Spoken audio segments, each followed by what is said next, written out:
Hello, I'm Peter Scott and I'm a Principal Consultant at Written Me Consulting. This afternoon I'm going to be talking about tuning real-time data warehouses, and I'm going to bring in some of my practical experience from the field. We've been doing this for real for quite a while now. Firstly, a bit about myself. I'm one of the first people to join Written Me Consulting. I've been working in IT for a long time before that, but I came and joined when the company first started. If I look at my payslip, I'm employee number 4, so that's quite early on in the time of consulting. I've worked on mainly data warehousing and ETL processes, and also around about performance. I speak at conferences like this one here, and I contribute to the company blog. So today I'm going to talk about real-time. So in my presentation, I'm going to talk about what real-time is, who and where of real-time tuning, and effective ways of doing that tuning. There'll be time for questions at the end, which will be probably about 5–10 minutes at the end of the presentation. Presentation will be, and that is an hour slot, so I should finish in time for that. If you have any burning issues, please interrupt me, but I prefer to take them at the end because I may well cover those points in my talk later on. So, why do we do real time? As it says on the slide, I see... That's great. Great. So, comments? What's happening here, Pete? Prop your hands. I don't need it down. Comments? Well, the hand movement stopped. It was hand movement. so much more under control. So much more under control. Yeah. Price that was paid? In the bucket. Well, that. I meant in terms of what he said. Oh, I see. How much energy was being invested in stopping the hand moving? There was a little bit too much energy in that. But yeah. But that's because I haven't practiced not moving my hand, and I had to be conscious of doing that. And I didn't notice it massively, to be What, the honest. hand? No, the change in Pete. All right. I think it was, the pace was faster, I thought. Maybe It just was a little fast, to be honest. It was also not as structured. You ad-libbed a few extras, extra bits. and the running order really matters. When you went through the questioning bit and then holding questions, there was a logical sequence that you didn't follow because you just, I suspect, you suddenly remembered the added value you could bring by mentioning something, and so you brought it out there and then. Yeah.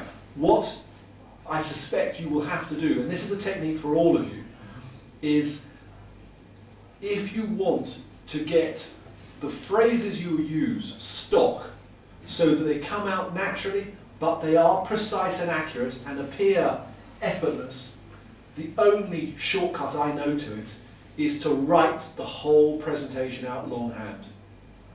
Every page you then go to and you ring maybe 30 words on it, the 30 key words on that particular page.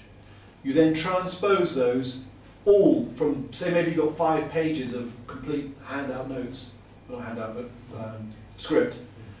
Take the 35 words and transfer them onto another page. So you might have, what would it be, about 1,200 words now, if you've got 4 pages taking 35 of, not 1,200, from each. And then you distill it again. So you're going through a process of having the whole thing typed out to taking a set of keywords, transfer the keywords into a block, and then do it again. And you will find, you'll say, well, hang on a minute, I'm ending up with nothing but the key words. But the act of writing it has done what? Etched it into the Yeah. mind Yeah. halfway. So you've actually memorized them unwittingly from the act of going through that process. Very powerful. And you will then find that you can stand up, and although you want your triggers all the same, that come for the crutch of your notes, actually you can probably highlight odd words in the whole thing, and that's all you'll need. And you'll realise that you've actually learned the thing pretty well off parrot fashion.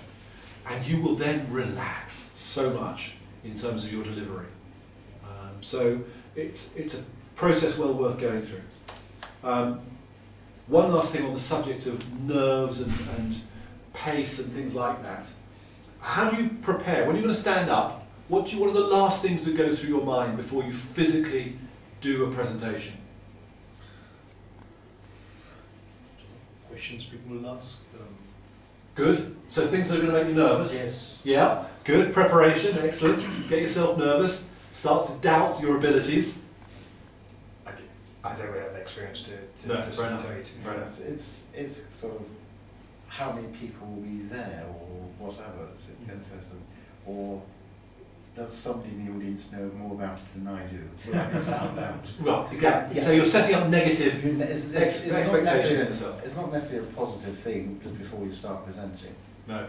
but when you get started, Mhm. it's not okay. And then it gets negative again at the end because oh dear.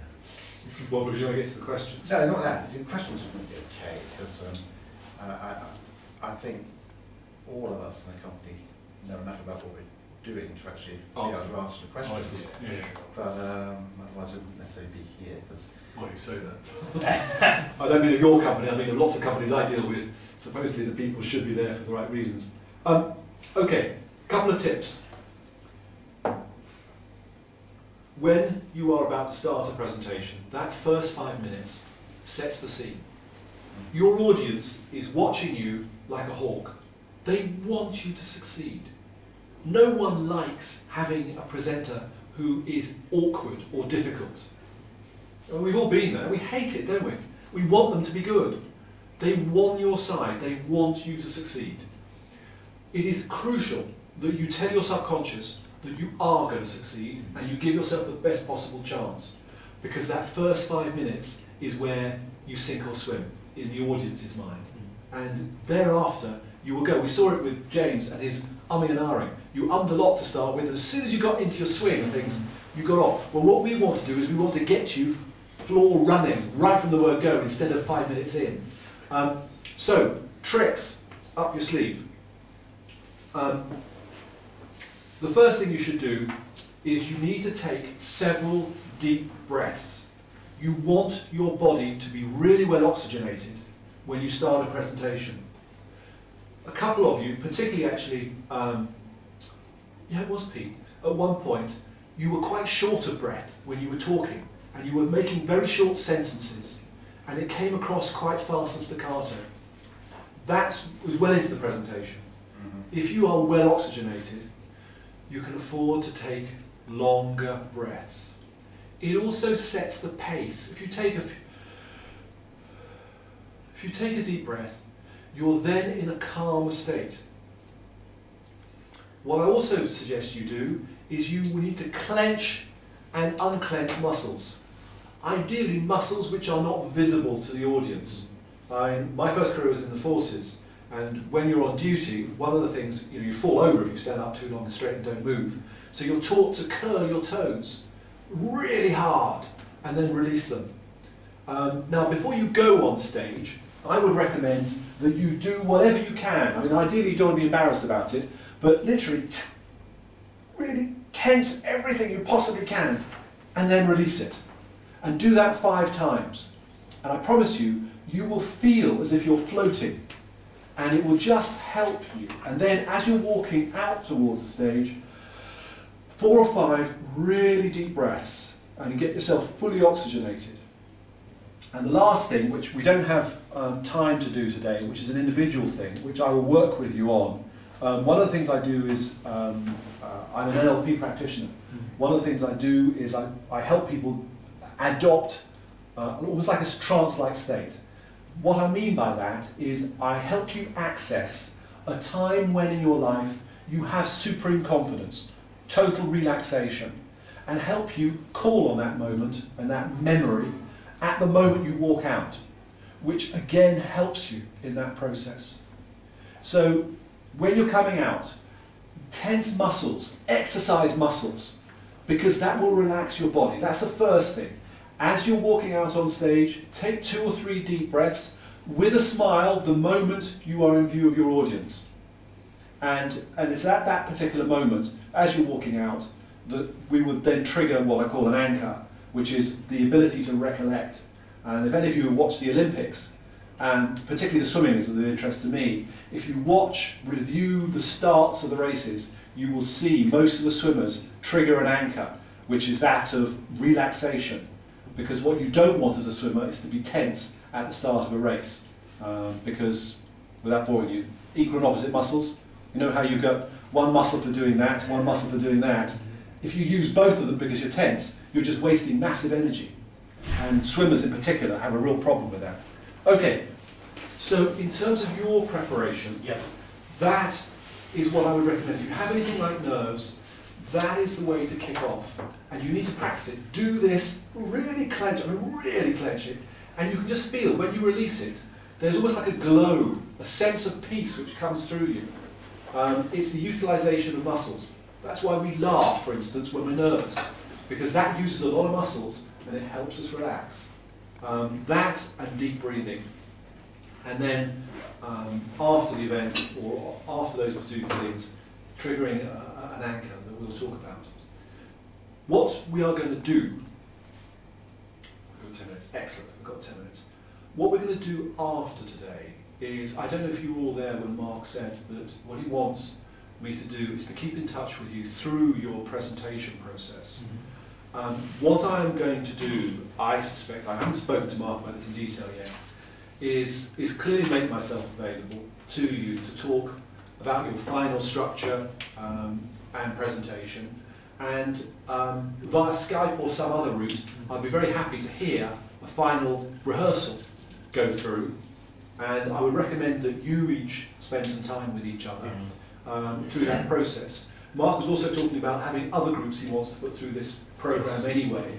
So what I'm offering to you is to say, do not see me as a resource which has been paid for today and that's the end of it.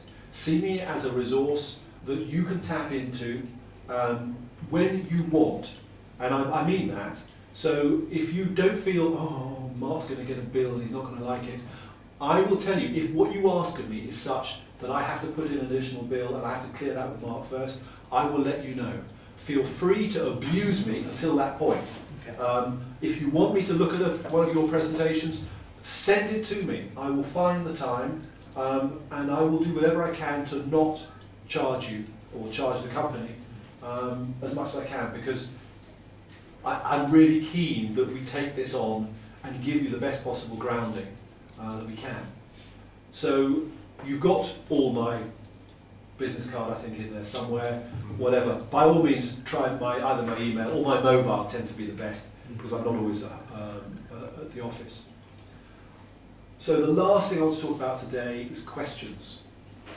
Sometimes, although I totally support what Pete says about if you're an expert in what you do, hopefully you should be able to answer the questions. My experience is that people tend to feel nervous about the act of answering questions, even if they are experts.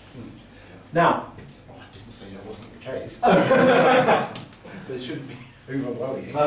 Who haven't we done up here? Yep. Come on, you are. Let's do that. Do you mind if we run over by 5 minutes? I think so. You sure? Because then I'd like to do this. That way I can report it back. Oh, we've been recording all this time. I might have to do some